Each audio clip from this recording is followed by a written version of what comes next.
Olá, essa é a nossa primeira aula de 3 do curso Uma Vida Sem Trauma. E nessa aula você vai compreender se você vive no modo sobrevivência, vai compreender também mais acerca do trauma e vai compreender também qual é a boa notícia depois de tudo isso, ok? Para iniciar nossa aula, eu vou te contar uma história que eu acho uma história fascinante e que nos mostra muito como o trauma ele distorce a nossa percepção, as nossas emoções e o nosso comportamento. Essa é a história de um japonês que entrou na guerra, na Segunda Guerra Mundial, com 23 anos. Ele ganhou uma missão na guerra, onde ele tinha que ficar numa ilha, numa selva, e logo ele não concluiu a missão dele com êxito, e logo após isso a guerra acabou. Então, quando a guerra acaba, os países sobrevoam, né, e lançam aqueles panfletos, mas esse homem, não sabendo que a guerra tinha acabado, ficou 30 anos dentro dessa selva. Então ele entrou nessa selva com 23 anos, saiu dali com 53. Letícia, o que é que isso tem a ver com o trauma? A história do Onoda nos conta como o trauma distorce a nossa percepção. Quando ele escreveu as memórias deles, uma frase que eu até deixei aqui separada para compartilhar com vocês é a seguinte: ele disse assim: eu desenvolvi tantas ideias fixas que eu era incapaz de compreender qualquer coisa que não se adaptasse a elas. O que ele conta? Que ele viu os folhetos, né? Que os países mandaram avisando que a guerra tinha acabado. E ele achou que era o inimigo querendo enganá-lo, que era o inimigo querendo dissuadi-lo a não terminar ali a missão dele, né? Então ele continuou na selva. O país dele deu ele como morto. Um tempo depois descobriram que ele estava vivo, então enviaram o irmão dele. Ele mais uma vez, com a visão distorcida pelo trauma, acreditou que aquilo não era verdade, que o irmão tinha sido capturado pelos inimigos e que estava ali também querendo capturá-lo. E então ele voltou para a mata. Após isso, o país dele mandou para ele fotos dos familiares dele, mostrando que a vila que ele nasceu já tinha sido até mesmo reconstruída. Ele mais uma vez não acreditou. Ou seja, a percepção da realidade dele estava distorcida pelo trauma.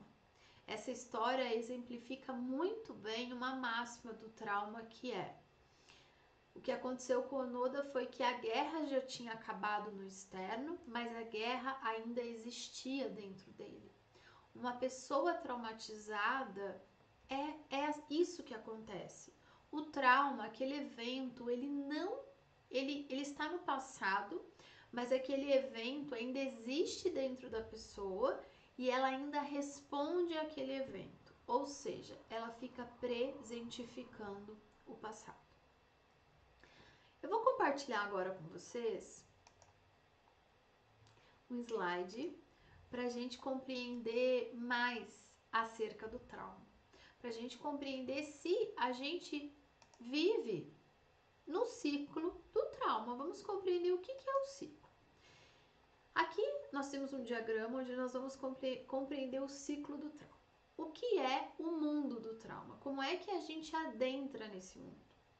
Então, o trauma ele pode vir de experiências adversas, não só vividas na infância, mas também vividas no intraútero. Também experiências transgeracionais, né? A ciência já mostra que nós carregamos até 7 gerações e que todo esse conteúdo pode vir armazenado nas nossas células e isso tem um impacto em como nós vivemos e em como nós reagimos no mundo à nossa volta. O estresse crônico também pode provocar traumas, né? Má alimentação, pessoa não descansar, sedentarismo ou muito exercício físico, ou seja, uma vida desregulada provoca trauma, choques, acidentes de carro, cirurgias, Tudo isso também provoca trauma.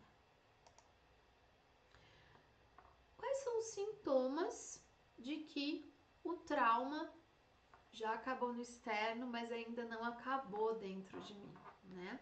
Esse curso se chama Uma Vida Sem Trauma. Será que é possível nós vivemos uma vida sem trauma, no sentido de que o trauma será inexistente? Não. O trauma ele é inerente à vida. O que nós vamos aprender é passar pelo trauma, não ficando fixados nele.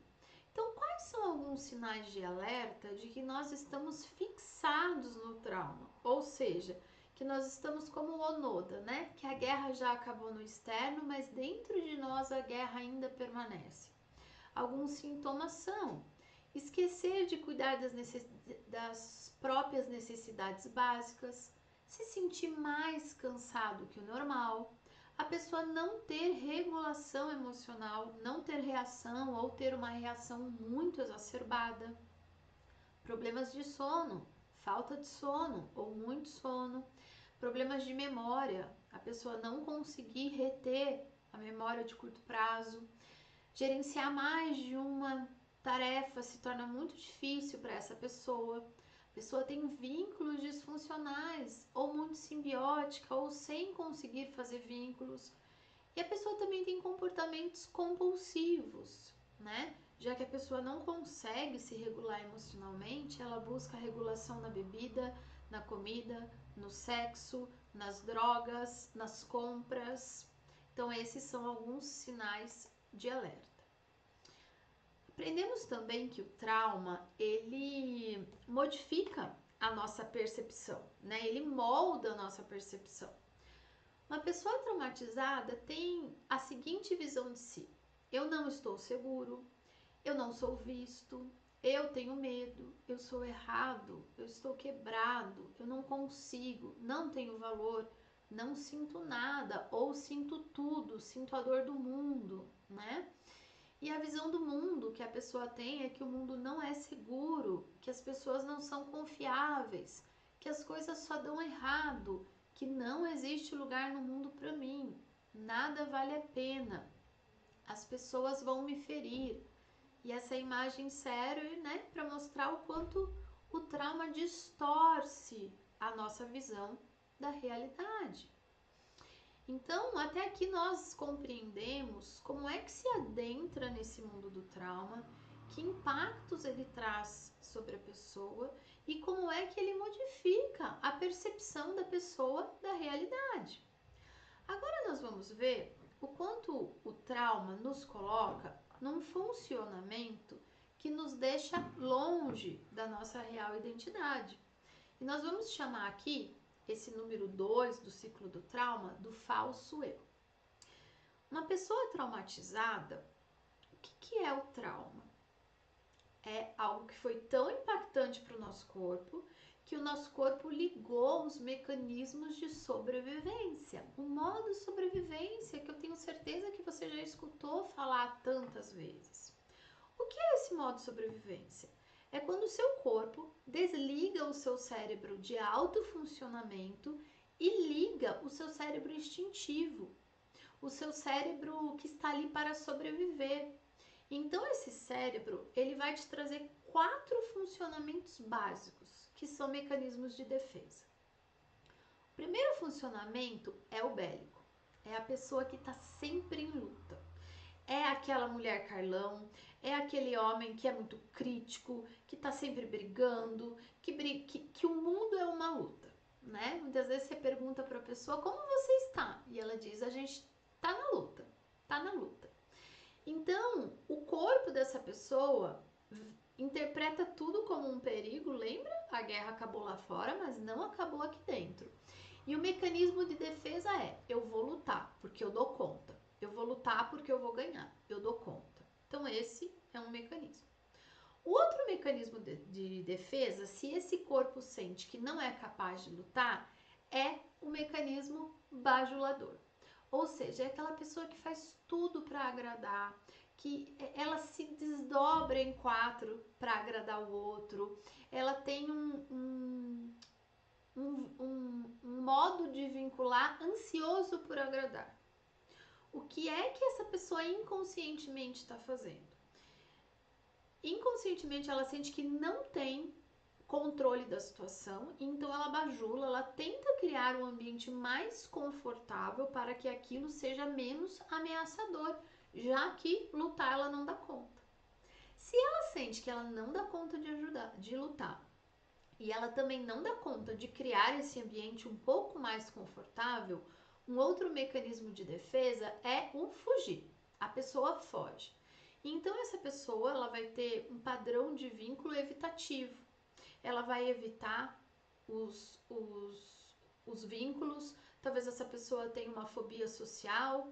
Vai ser a pessoa que a qualquer sinal que ela vai ganhar uma negativa, ela já se retira, ela já abre mão, ela não faz questão, ela vai ter um padrão de funcionamento, um padrão de sobrevivência fugitivo. E por último, se o seu corpo não deu conta de lutar, não deu conta de bajular, não deu conta de fugir, ele vai congelar. E aí é o momento que alguém vem e fala alguma coisa para você e você congela. A sua mente embaralha, você não consegue pensar em nada. E quando sai dali, você fica repassando e repassando aquela ideia, sua mente entra ali numa ruminação e você fica pensando, por que eu não disse isso? Ah, mas se a pessoa vier e você encena aquilo na sua mente. Mais uma vez, a guerra acabou no externo, mas ainda não acabou dentro de você. Então, todos esses falsos eus são mecanismos de sobrevivência. E ainda bem que o nosso corpo é perfeito e tem esses mecanismos, né? A boa notícia é sobrevivemos. Esses mecanismos nos trouxemos até aqui. O que nós não queremos, esses mecanismos nos trouxeram até aqui. O que nós não queremos é ficar de modo cronificado nesses mecanismos de forma que a gente não possa viver o nosso verdadeiro eu. O nosso grande objetivo com o curso Uma Vida Sem Trauma é sair do modo sobrevivência e ser cada vez mais espaço para que a nossa real identidade possa existir. O nosso próximo passo aqui no ciclo, nós já compreendemos o que acontece lá no mundo do trauma, como é que a gente adentra nele, quais são as consequências. Já compreendemos que dentro desse mundo a gente aciona ali um falso eu, que são mecanismos de sobrevivência. E nesse terceiro ponto, nós vamos ver que nós acessamos nesse lugar um piloto automático. Lembra que eu falei que o nosso corpo, interpretando que está em perigo, desliga o nosso cérebro de alto funcionamento e liga o nosso cérebro que é mais primitivo, o nosso cérebro que quer sobreviver. E aí o que acontece é que é como se dentro de nós fosse ligado um piloto automático. E aí qual é o funcionamento do nosso corpo? Esse piloto automático liga os alarmes do nosso corpo. A guerra dentro de mim não acabou. E aí o que acontece é que no externo, qualquer gatilho, o que é um gatilho? Uma palavra, um cheiro, um som, uma imagem, algo que a pessoa fale, algo que eu veja, qualquer coisa que me remeta um trauma anterior, me gera uma revivência. O que é uma revivência? Eu vou ter as mesmas sensações. O meu corpo vai desencadear, por exemplo, o mesmo medo, o mesmo pânico, ou a mesma vontade de lutar, ou a mesma vontade de bajular, de fugir, de congelar, percebe? Só que isso agora num novo enredo. O que vai acontecer é que o meu trauma vai ser reforçado com esse incidente. O meu corpo vai ficar mais sobrecarregado. Quanto mais sobrecarga, maior a desregulação da minha fisiologia do meu corpo. A consequência disso, quanto maior a desregulação, mais sensibilização, ou seja, mais o meu corpo vai ficar no estado de perigo. Então eu vou entrar em gatilhos em revivência cada vez com menos coisas e cada vez mais frequentemente. Vocês conseguem perceber o ciclo de revivência e de reforço, de revivência e de reforço que o trauma vai tendo e o quanto, quando estamos traumatizados, nesse piloto automático, isso é uma coisa que vai acontecendo fora do nosso controle consciente. E aí chegam os clientes para mim dizendo: Letícia, eu não quero ser essa pessoa. Eu não quero ser essa pessoa que é rude, que briga, essa mulher mandona. Eu não quero ser esse homem que não consegue, enfim, ser o homem que eu sei que eu posso ser. Mas quando eu vejo é o que eu fiz, né? Ou seja, gatilho, revivência, reforço. É o piloto automático gerenciando a sua vida. E por fim, quais são os desfechos que viver no ciclo do trauma tem? Nós temos desfechos em todas as áreas da nossa vida: fisiológicos, emocionais, comportamentais, cognitivos, relacionais, sistêmicos e existenciais. Uma vida em trauma é uma vida sem alma, é uma vida onde você não está lá, onde só partes suas estão lá. Para a gente compreender mais sobre esses desfechos, para que você consiga se perceber e compreender se esse conteúdo é para você, quais são os desfechos fisiológicos? São principalmente as alterações do nosso sistema nervoso, alterações nos processos físicos e químicos do nosso corpo. Isso vai nos trazer ansiedade, depressão, obesidade, vício, infertilidade, diabetes, doenças autoimunes, doenças mentais. Quais são os desfechos emocionais? A pessoa vai ter uma fixação nos sentimentos negativos. Medo, luta, a ruminação, sentimentos de baixa estima, sentimentos de que o mundo é perigoso. Desfechos comportamentais, como já vimos, a pessoa vai ter uma fixação em respostas baseadas nos falsos eus, em respostas que têm aqueles comportamentos de sobrevivência no piloto automático. Desfecho cognitivo, alteração de memória, de percepção, raciocínio, dificuldade de gerar solução, dissociação, distorção conectiva, dificuldade de comunicação, também uma alteração no sensório motor, né? Quais são os desfechos relacionais? A pessoa tem principalmente uma incapacidade de criar vínculo. E aí, disso vão se nascer relacionamentos de codependência, relacionamentos abusivos. Essa pessoa ela não reconhece, não estabelece os limites. Essa pessoa tem uma sexualidade disfuncional, fobia social. Quais são os desfechos sistêmicos? Essa pessoa sente que ela não pertence, não tem clareza do lugar e da função. Existe ali também repetição de padrão. E o desfecho existencial é que essa pessoa se sente sem direção, sem um propósito claro, com um grande sentimento de desamparo e problemas de identidade. Ufa! E aí? Como é que você se sente até aqui? Talvez você tenha se identificado com muitas das coisas que eu falei, já que todos nós vivemos muitos traumas. O trauma ele é inerente à humanidade.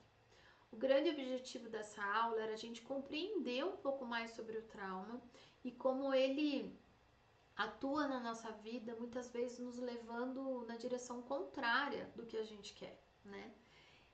Mas nós teremos aulas na sequência onde nós vamos ver como sair desse lugar. Mas ainda nessa aula, o que eu quero te contar é que o trauma, ele é muito paradoxal. E o paradoxo é que toda experiência traumática, ela nos convoca para ir além. Em toda experiência traumática existe a possibilidade de crescimento. Então, na próxima aula, nós vamos falar sobre essa possibilidade e nós chamamos essa possibilidade de crescimento pós-traumático. Então, na próxima aula, eu vou te apresentar o ciclo da vida potente. Eu vou te apresentar um mundo novo, onde você vai poder viver a sua real identidade, onde você vai poder se reconectar com o poder de escolha e você vai poder encontrar dentro de você e afinar ainda mais 7 potências que são fundamentais para se ter uma vida leve, fluida e colorida. Eu espero que você tenha gostado dessa aula e a gente se vê já já na aula número 2. Até já!